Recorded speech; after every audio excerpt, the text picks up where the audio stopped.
The 1980s gave us some of the greatest music ever recorded. Michael Jackson, Prince, Madonna, Van Halen, Def Leppard. But let's be honest, the 80s also gave us songs about fish heads, dinosaurs, cannibals, jungle men, and a German rapper paying tribute to Mozart. Somewhere along the way, record executives listened to these songs and said, yep, this'll sell. And the crazy part? Yeah, they were right.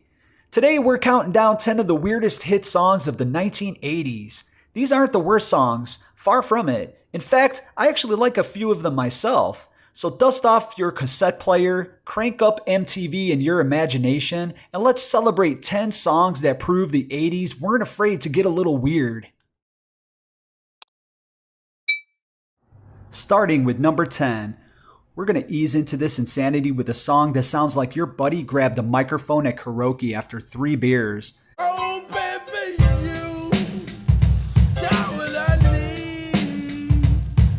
Biz Markie, Just a Friend wasn't just weird because of the music. It was weird because of Biz himself. Most singers spend years trying to sound perfect. Biz, he didn't care. When he belts out you got what I need.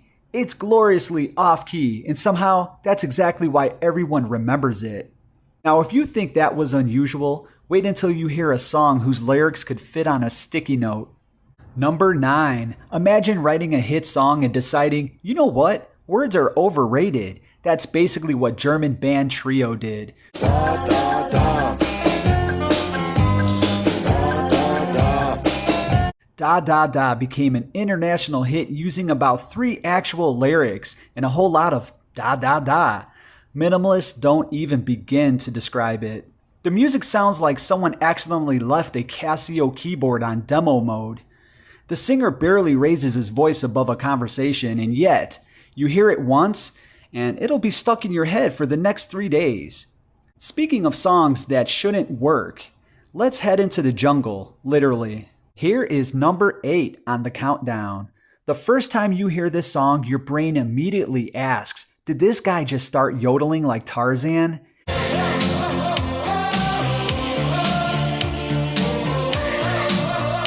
And the answer is yes. Yes, he did. Italian artist Baltimora created one of the most recognizable hooks of the entire decade without using actual words, just jungle calls. It's incredibly catchy, and honestly, the world is a lot more fun because it exists.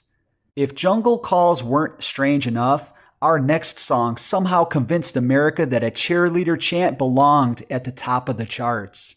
Number 7. Let's be honest, if someone walked into a record label today and pitched a song that sounded like a high school prep rally, they'd probably be shown the door. But in 1982, that song became a number 1 hit.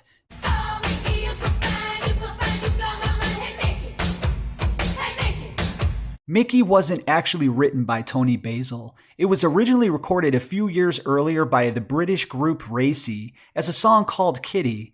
When Tony decided to record it, she simply changed the name to Mickey and turned the whole thing into a full-blown cheerleader anthem. That turned out to be one of the smartest decisions of her career. The music video became an MTV staple, with Tony, who was already an accomplished choreographer, leading a squad of cheerleaders through one of the most recognizable routines of the decade. And let's be honest, the second somebody shouts, "Oh Mickey, you're so fine," you're finishing the next line, whether you like it or not. It's pure bubblegum pop, it's incredibly cheesy, it's impossible not to smile, and somehow, 40 years later, it's still impossible to escape. Now, if you think a cheerleader anthem was weird, the next guy managed to get America dancing to Mozart. Number 6. Now picture this. It's 1985. The biggest song in America is a German language rap song about Wolfgang Amadeus Mozart.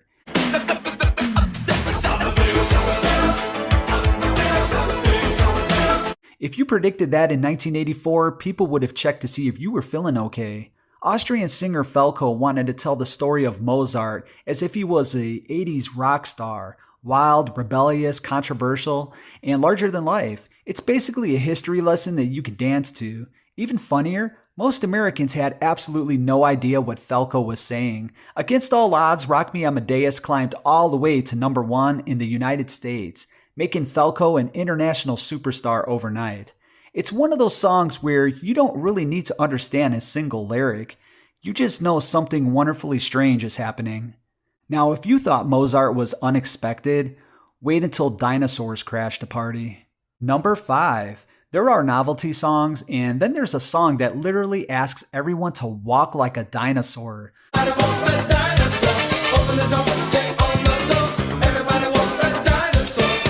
When Was Not Was released Walk the Dinosaur, nobody really knew what to make of it.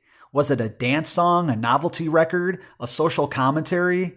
Well, the answer is kind of all three. Believe it or not, beneath all the prehistoric dancing, the lyrics contain references to nuclear anxiety and the end of civilization, something that fit right into the Cold War atmosphere of the late 80s. Of course, nobody was paying attention to that. They were too busy stomping around the living room yelling, boom boom, aka laka laka boom. Schools played it, radio stations played it, wedding DJs played it, kids loved it, adults secretly loved it too. And before long, dinosaurs were dancing their way into pop culture.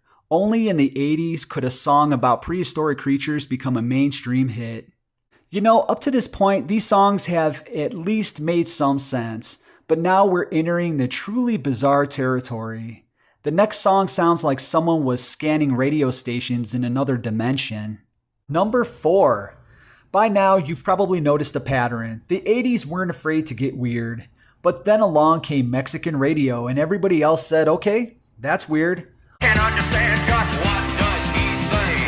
I'm on a Mexican radio. Walla Voodoo wasn't trying to make a novelty song. They were part of the new wave scene, known for experimenting with synthesizers, drum machines, and sounds that were anything but ordinary. It became one of the band's signature songs.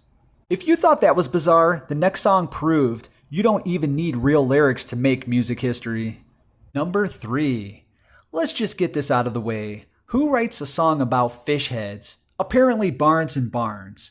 The comedy duo originally recorded fish heads as a joke. Fish heads, roly-poly fish heads, fish heads, fish heads. They never expected it to become a cult sensation, but once radio DJ Dr. Demento got a hold of it, all bets were off. His audience loved strange, off-the-wall novelty records, and fish heads, it fit right in. Before long, it spread far beyond his show, eventually getting an unforgettable music video featuring actor Bill Paxton and becoming an MTV favorite. The lyrics? Somehow it's equal parts creepy, hilarious, weird, and incredibly catchy. And if you've ever heard someone randomly sing fish heads, congratulations! You're now part of a club that you never asked to join. Okay, we've reached number 2, and if you thought singing about fish heads was strange, wait until dinner is on the menu. Every once in a while a song comes along and makes you stop, look at the radio and ask, did they really just say that? I eat cannibal. Feed on animal. Yes, they did. British girl group Total Silo released I Eat Cannibals in 1982, and from the very first line, you know you're in for something completely unhinged. The song tells a story of a woman with a taste for, well, let's just say cannibals. Only the 80s could turn that sentence into a dance record. Nobody was supposed to take it seriously. It was campy, it was ridiculous. It was unforgettable, and decades later, people are still discovering it and reacting to the exact same expression. What the hell did I just watch? And now, number 1. If you thought a song about fish heads was strange or eating cannibals, how about a hit song dedicated entirely to one of the Three Stooges?